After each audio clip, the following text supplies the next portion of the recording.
This is a Logitech MX Master 4, and I had high expectations for this, but is it everything that I hoped for?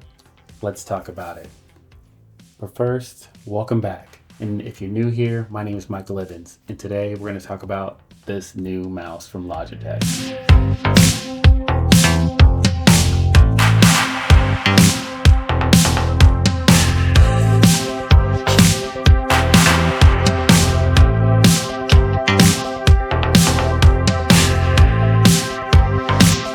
This video will just be my experience. It won't be a full detailed discussion about everything about this mouse, but I want to share my opinion as the content that I have seen out there has all been sponsored, and I haven't really heard anything from anyone who wasn't given this mouse for free.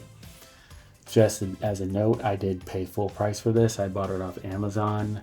And I have no affiliation with Logitech, and I will give you my opinions straight about this mouse. And if you have any questions that I don't make in this video, please leave a comment below, and I will make sure that I get you any information that I can about my experience and that I didn't discuss in this video. So now that we got that out of the way, let's get to it. My first impressions of this mouse is that when I got it out of the box was that this feels a more durable material. I did hear that it was stain resistant, which is kind of cool.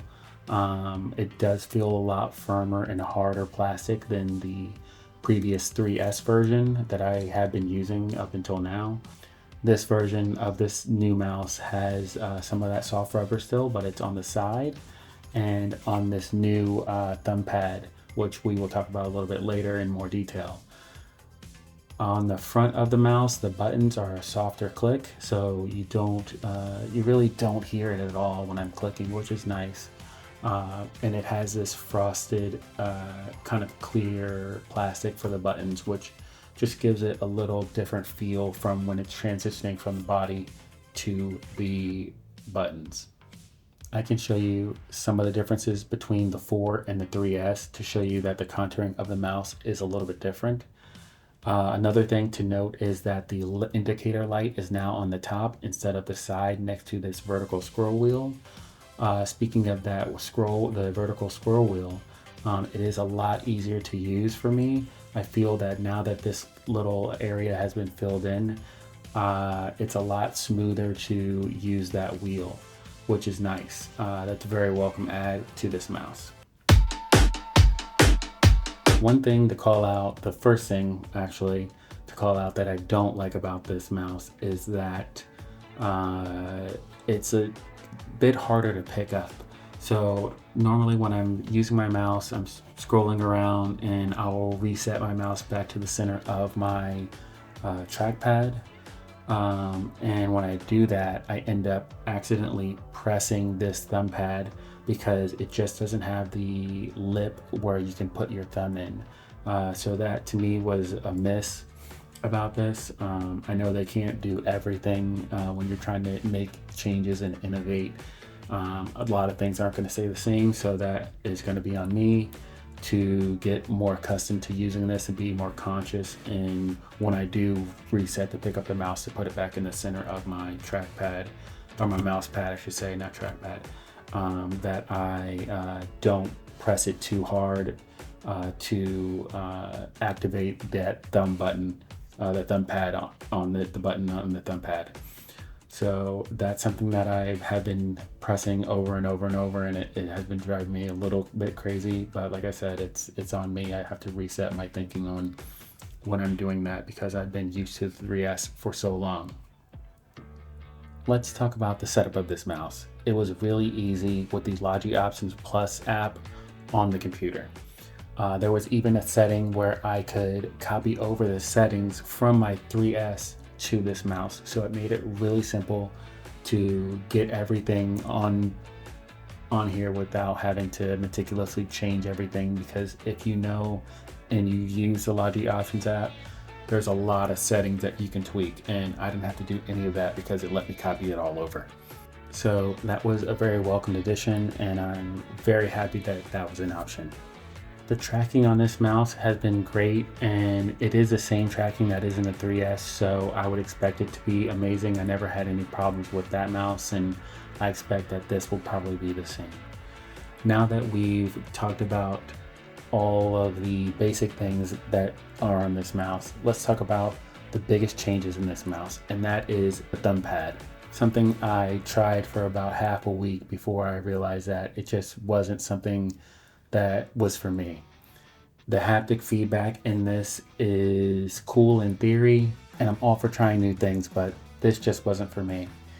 The haptic feedback became super annoying to me as it's not something that I'm used to. Maybe that's on me, but I don't want my mouse to vibrate every single time I make a click on a button. A lot of people have been likening it to the MacBook Pro trackpad, but that to me is just a deliberate click. This feels a little bit more gimmicky to me, and it just got really annoying really fast for me. The next thing is this third button that they added onto the side next to the trackpad. Now there's 3 buttons. There's a little separation there in between the 2 buttons that were previously there and this third button. So this third button now is where your gestures are. So what you previously had on the 3S when you press the thumb pad is now there. The next thing we can talk about is when you press the button on the thumb pad, it activates a new thing for the MX Master line of products, which is the action rings. Logitech does have this option on other peripherals that they make for desktop, but this is new for this mouse. It lets you do custom settings for your programs, and they have a plethora of programs that you can do these custom settings with. You get up to 8 spots where you can put in custom settings, and it's really cool and really great in theory as well. For me, I do a lot of keyboard shortcuts, so I already have one hand on the keyboard. It's really easy for me to hit those 2 keys at one key for that. So I'm still trying to give this a fair shake and figure out what is best for me for this option, but it might be easier with a little bit more practice and trying to figure out what is going to work best for me in this situation with the action rings. Like I said, you can customize it for so many programs like Lightroom, Photoshop, Illustrator, DaVinci Resolve, Capture One, Figma, and many more. This is something that I definitely want to give a try and see if it really works for me. But right now, in this moment, I'm not sure if this is something that I will use very often, but I will try to give it a fair shake because it is an option that is out that I can use for this mouse. So I might as well try to take advantage of using it. So let's talk about how I actually set this mouse up, since there are some things that are not as useful to me as others. First, let's talk about the trackpad. I ended up changing the trackpad back to the gesture setting, which is on my Master 3S. I actually use the 3S at work, so to go back and forth between work and home and have to remember different settings, that would be a little bit difficult. I'm not going to buy a personal mouse for work, so that's not an option for me. For the action rings, I had made that the third button on the mouse instead of the thumb pad. For me, that just makes sense, and I just feel like that is just a natural decision for me. So that is what I have done to customize this mouse for me. Also, with the haptic feedback, I turned that down to its lowest setting. I also changed the navigation of the action rings to off. I don't want it to vibrate every single time I go around the circle. That is how it is set at default, and that's something that I don't necessarily need. I'm looking at the screen and I know I'm going into the next button because it is highlighted, and I don't need it to vibrate every single time as I'm going around. I thought that that was a little obnoxious for me. It might be great for other people, and that is fine. But in my use case, this is my experience, in my opinion, I turned that off. So I'm not even worried about it. I'm doing what works for me, and I just want to kind of share that experience with all of you. lastly, let's talk about if this is a worthy upgrade for you. In my opinion, I don't think so. If you have a 3S, this is really, unless you just need the action rings, this is not something that I feel that you need.